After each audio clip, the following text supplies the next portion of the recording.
What's up, YouTube? It's EricALions fan. Thanks for clicking on this video. Got another beer review for you guys today from Holland, Michigan. This comes to us from the Big Lake Brewing Company. This is their light beer. It's a light beer, light American adjunct lager. The beer comes in at 4.2% alcohol by volume and 25 IBUs. Got that right off the website.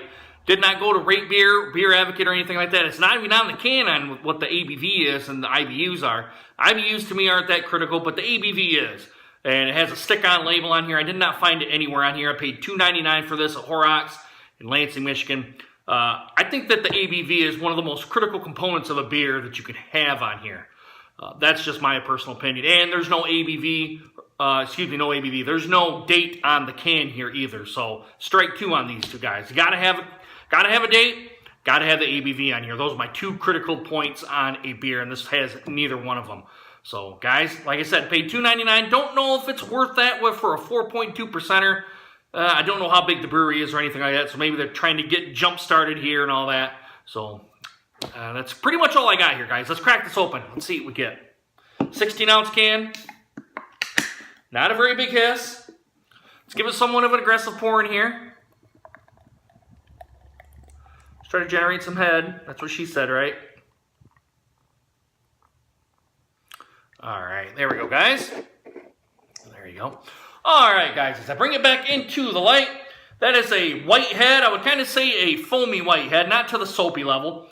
Small to medium bubbles on the top, smaller on the sides, less than 1 finger. I'd give it about a half a finger ahead with that somewhat of an aggressive pour. There wasn't very much carbonation in here. I didn't hear it hiss when I cracked it open. But as I hold up to the light here, guys, I can see right through it. It looks pretty typical of a Bud Miller Coors style. I'm getting some ascending bubbles coming up in this, just this general glassware glass. Let me bring it back here so you can see it just a little bit better.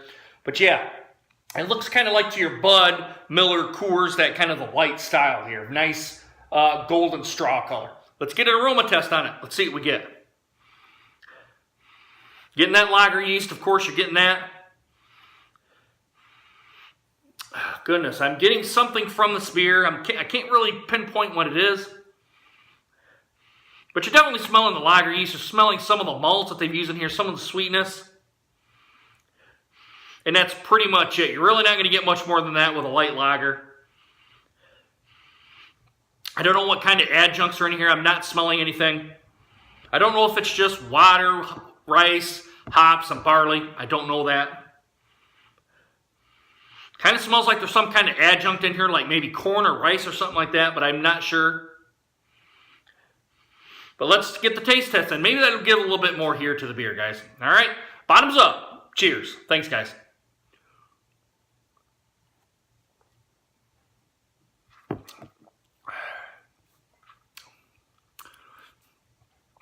Getting a little bit of a grassy note for the hops.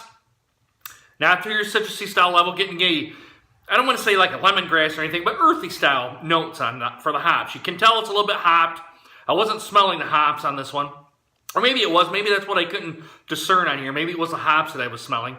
But I'm kind of tasting earthy style hops. Very light, very subtle, not big. Not really a whole lot of burniness here. I would say it's to the light level.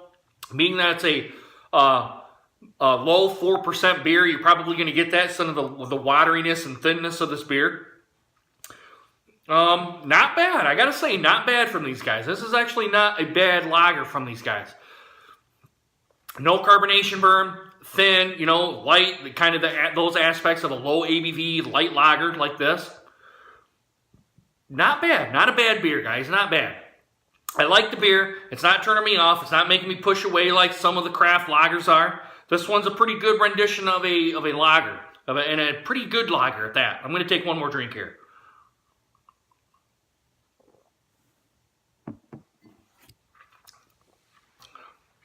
Just enough carbonation on this one.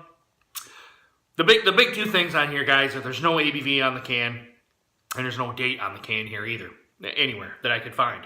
I even pulled back the little Horrocks label on the side, couldn't find it. Yeah, those are two big things, but I don't know how big the brewery is here either. I don't know if they're just starting out, and they're just starting to get into the distribution of this, or what's going on with this brewery. I've had a couple of their other beers. I can't remember right off the top how good they were or whatnot. I have to look back in my videos to see where this one lie, or see where other ones lie at. But not a bad beer, guys. Not bad. I'm not going to, you know, bitch at them too hard for that, but it really is I would say it's a pretty good idea when they start running out of labels and they have to reprint some more, or they do a big label change. Put the ABV on the beer and try to get a laser date on here so you can laser the date on the can, bottom of the can, or some ink or something like that on the side to put on the can here, especially for a light lager like this. People are going to want to know what the date is on the can, like me. But not bad, not bad. Overall, guys, a little bit of sweetness, a little bit of maltiness. I'm getting some earthy style hops, like grassy notes coming off this one. It's not very carbonated. It's thin, light, you know, typical of your low 4% beers. I'm not saying that it's a derogatory thing. It's just, that's what you're going to get with low 4% beers. Or in that 4% area, right around there, 5, that thinness. Not bad, not a bad beer. No carbonation burn, nothing bad on this. Slight hoppy lingerness on the tongue. I will give it that. It's nice beer, guys, nice beer. Overall score for this one, it's one of the better lagers that I've had. I'm going to give it an 88, a B+ on this one. It's not quite to the A category, only because I'm kind of giving it a little bit of a kind of a cut, because there's no ABV and there's no date on the can on this one. Got to have those two things on here, guys. Yeah, that's pretty much how I'm going to put it, an 88. Let me know if you guys had this beer. It's called the Lake Beer from the Big Lake Brewing Company. Again, these guys are out of Holland, Michigan. Let me know what you guys think down in the comments. Hit that subscribe button and also hit that bell notification for more videos just like this one. And guys, if you've had too much to drink, please get a designated driver. You guys should know my spiel, but now I'm going to say it one more time. Don't drive home drunk, guys, because if you do, you're going to get pulled over by the cops. They're going to make you do the stupid-ass sobriety test. You're going to get thrown back in a cop car, get a free ride to jail. Then you're going to have court fees and possible prison time. And then if you hit or kill somebody, you're going to be in the slammer for a while. And if you kill yourself, all you've done is hurt your family and friends and put yourself 6 feet under, okay? Just sleep off your buzz, get your car the next day. Take advantage of the apps that are on the phone, taxi apps. Have the bartender get you a ride. Have someone call you to get a ride. Because in this day and age, guys, there's zero tolerance now. And it's stupid to do it, and they're going to nail your ass, all right? Guys, come back next time when I pull another beer out of the fridge. We'll see how it does. Guys, I really hope you guys enjoyed this video, and I hope to see you guys again soon. Deuces. Take care, guys.